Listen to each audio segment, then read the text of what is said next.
Hey guys, how's it going? I'm with one of my strongest of friends. It's me. MegSquats. And we are both training for a powerlifting meet, but Megan's is in 2 weeks. 2 weeks. I'm really close.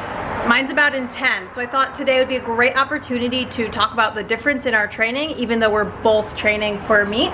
So do you want to introduce yourself real quick? Yeah. Hi, my name's MegSquats. Lizzie and I are pretty much the best of friends. Look what I learned from your new video. Ooh, yeah, I taught her how to flex. Ooh, okay, wait, do it the wrong way first. Oh, it's this weird thing, right? Yeah, and then the right way. Ooh! Take notes from her. So I've been training for USAPL Nationals for a long time now, it seems, and I'm finally getting really close. This is my 4th Nationals. I think it's my 6th meet. So every time I do a meet, I learn more and more about how I respond best to training. And yeah, the first time around, it's really hard. You don't know what to do, and you don't know what's... I almost bombed out of my first Nationals. I think I went 5. I got just 1 lift. Oh, I remember that. And you were like prime time, right? No, that was your 2nd Nationals. Yeah, that one I did okay, but my first one, I was like, had a coach for the first time. I was peaking for the first time, and I had never like gone to a meet and been like, okay, I'm gonna open with something really heavy. And it was horrifying, and I only got 1. I almost bombed out. It was not fun. No. So don't do that, but if you do that, know that you just get better and better every time. I like to just say, as you get closer and closer to the meet, your intensity goes up and your overall volume and your overall volume goes down. So you'll notice some differences between Lizzie and I today. She's probably doing more overall volume than what I am. But and accessories.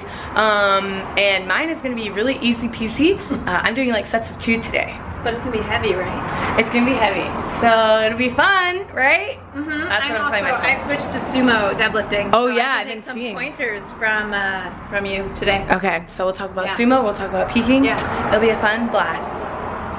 Today I started with deadlifts. I had ascending sets, 6 by 2, and so what that means is that and Ryan gives me a range. Ryan is who programs for me. He gives me a range, and today I started at 319 and I went as high as 364 for only sets of 2. Did I go up to 370? 375. Yeah, that's damn. Good.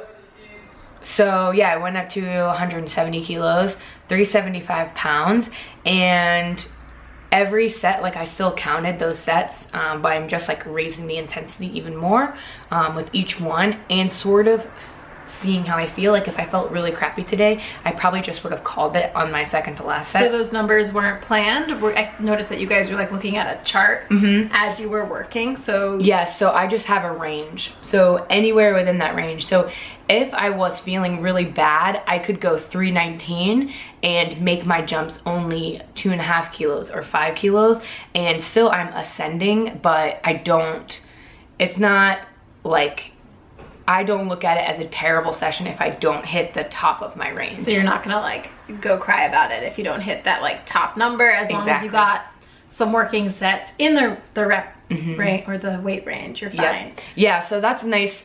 And I used to take a top set and then do a lot of back off volume, but I find that this way, the ascending sets are just easier to like, one, I'm getting fatigued earlier in my session before my heaviest, so I'm like more confident that like on a fresh day I'd hit that even faster. But also it just feels better than like backing off, because I'm like, oh, my heaviest, then like that's the peak and then I'm done, you know? Yeah.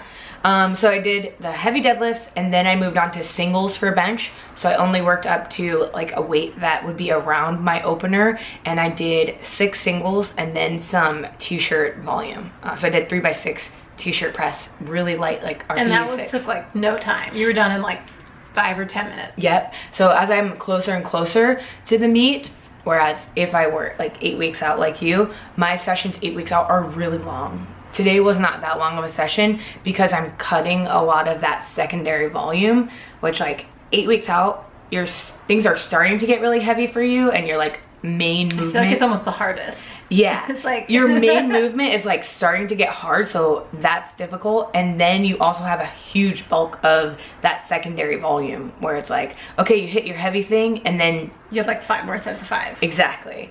So I don't envy you right now. I know, that's what I did today. It was like hit something really heavy for 5 and then do 4 more sets, like almost right there.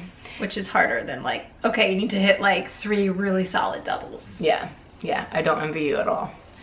Do you program backwards? Like, do you have a number that you want to hit at your meet and you make your program based off of that number at all? Are you doing any of that this time around?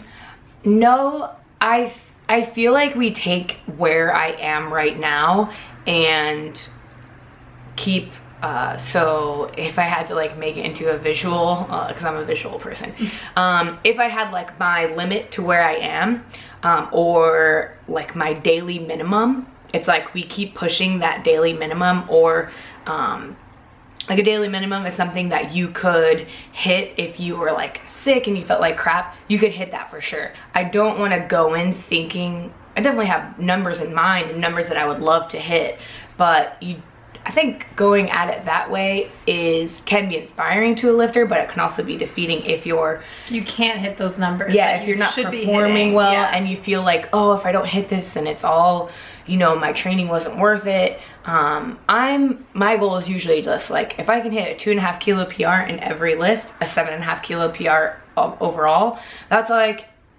15 pounds added on my total, which is a lot. And I mean, that's like the minimum that you can do. I mean, you could do worse than that, but but if you can like continuously add those, then like to me that's successful. And then I also noticed that the lifts you were doing today are very specific to what you're doing on the platform. So like, for example, I did a lot of like positional work for my deadlifts today, weird bench variations, all these weird deadlift variations, which I'll show you guys. And you mostly just did the lifts, except for you did you do a t-shirt press? I did a t-shirt press, and the t-shirt press is to continuously cue the feeling that I want to feel at the bottom of my bench. So that is like a good kind of pre-meet accessory work to keep in. Yeah, and it's still like I'm doing it with a pause. I'm doing it really, really controlled. Like that variation is very controlled, but I'm like specifically working on that movement pattern, which is the same movement pattern that I'm going to use in the meet.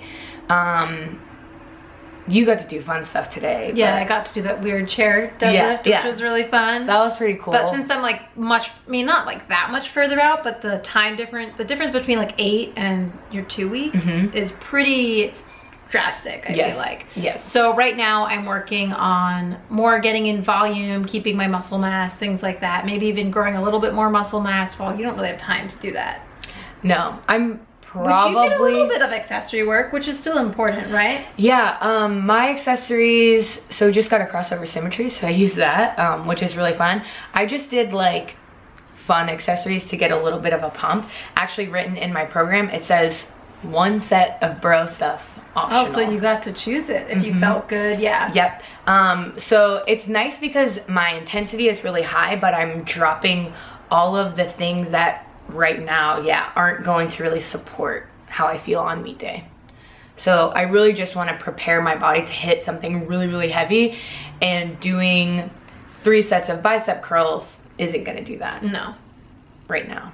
Maybe if I'm like 1 year out, then it would help a lot, but no, not this. But I still think just like in terms of feeling good, and especially for women, keeping your muscle mass, having like a little bit of accessory work is always good. Yeah. This was my program from last week, and if you look at this week, it like only goes, like if you just look at how much, you know, my program sheet this week was so much less volume that it took up only this much of the paper. So it's like that chunk of work, it's probably like 5 exercises per day, that just from week 3 to week 2 I'm just starting to drop a lot of those accessories. So I still do them really close, but even here, like week 3, I'm doing like my giant set of bro stuff. I only have 2 sets, whereas at week 8 I was doing 3 sets of those, and I was just like pushing that all more. Are you gonna take a full rest week, or are you gonna do 4 days off? I've actually, what works best for you? I've actually done a full rest week before, and I did not like the way that. Yeah, so that was like no going to the gym, not touching a bar at all. Yeah, and I think the coach who I was working with, he was like, you know, you want to be hungry getting on the platform.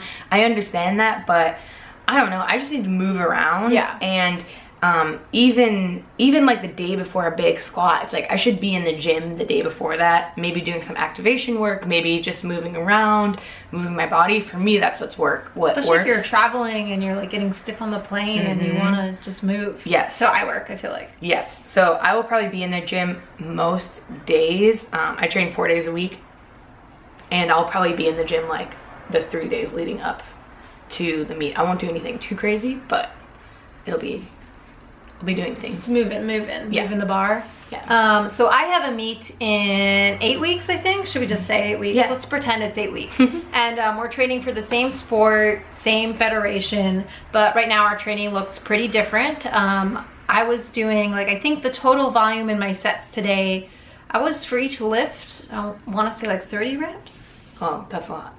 25 to 30 reps. Well, you would only do like 6 working reps today. Yep. Right? Yes. And that's because I'm in the portion of my training where I'm actively trying to get stronger almost every time I'm at the gym, which can be very stressful, very hard.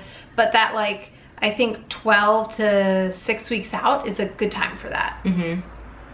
And another thing is that I was doing a lot of variations. So instead of just doing standard deadlift, standard bench, I would do variations to help teach the lifts, build different muscles. So today I did some tempo sumo deadlifts and chair sumo deadlifts. So you have time to like work on things. Yeah. And become a better lifter too, where I probably shouldn't change anything about my technique. No, where I at this can time. change lots. I can change. Yeah. Hey, I changed the way I deadlifted like 9 weeks out. Yeah. Mostly because, I mean, I've been lifting for like a while now, and I feel like just like handling a ton of volume with my conventional deadlift, I mean, I was good at it, but pulling sets of 5 over 300 pounds every time I deadlifted was just like, I feel like getting to my body where I would like go into a deadlift workout and be like, I don't want to do this. It wasn't even about the fatigue on my physical body, but like central nervous system fatigue. I was like, I have no interest in deadlifting more than I do. Yeah. So I was like, you know what? I still need to go to the gym. I need to get a good workout in. So I'm going to try pulling sumo. I haven't done it in 2 years, but we'll see what happens. And it went really well. That's good. good. And it was fun and it was exciting, and now I get to like work on learning a new skill, and for me that's more exciting and that gets me to the gym. So that's why I'm working on it. If it goes badly, I think it will still be about the same as my conventional, and if it goes well, I think that it will be higher, so that'll be exciting. Yeah. Since I'm short, I only have to move the bar like this one. Yeah. And you already have a strong back too, so you have a lot of things going for you, and you have the mobility to get into the position. Yeah, now it's just really training the strength, because a lot of times when conventional pullers switch to sumo, you'll notice when they pull, they want to like roll inward. So it's now just about getting really strong, getting my hips strong so I can stay really open off the floor and have a pretty sumo deadlift. So I look good on the platform, right? I'm so excited. I'm excited for you. Do you do both deadlifts in your training? So when I'm maybe like 16 plus weeks so up. more like a hypertrophy build, like really building block foundational things. Yes, yep, I do both. And I would use my conventional a lot of times as my secondary deadlift. So if I was still pulling sumo, like one day I would use some light conventional work on a different day. So I would use some sort of conventional variation. You do a lot of accessories. Yeah. Because you're a bodybuilder still. You'll always be a bodybuilder now. Bodybuilder. So I had 3 supersets of accessories. So I had 6 different accessory movements today. That's good. Yeah. I had an Arnold press thing, like shoulders, bis and tris, and I was supposed to do pull-ups, but I did rows instead because we don't have a place to do pull-ups. So for me, I'm still implementing accessory work to build muscle and get bigger because I still have time to do that, while for you it's more about feeling good, keeping the muscle you have, and preventing injury. Thank you for watching this video. Just a reminder, I upload every Monday and Wednesday, so if that sounds good, make sure to subscribe to my channel. If you liked having wonderful MegSquats on my channel, give us a thumbs up and let us know below, just so we know that's what you want, because that's good, right? Let us know. Let us know. That's the easiest way to come up with video ideas. You guys just let us know what you want to learn. Because we're not psychic, unfortunately. We can't read your mind. So. That's true. You gotta let us know. Okay, bye. Bye. That's what all the YouTuber girls do. I don't like that. And then at the beginning of your next video, you're like, hey, what's up, you guys? That's what you have to do. Okay. Bye. You gotta like say bye, but then go here. Bye. Yeah, I'm sure you can edit that somehow. Thank you for watching, and I'll see you in the next one. Bye, guys. Bye.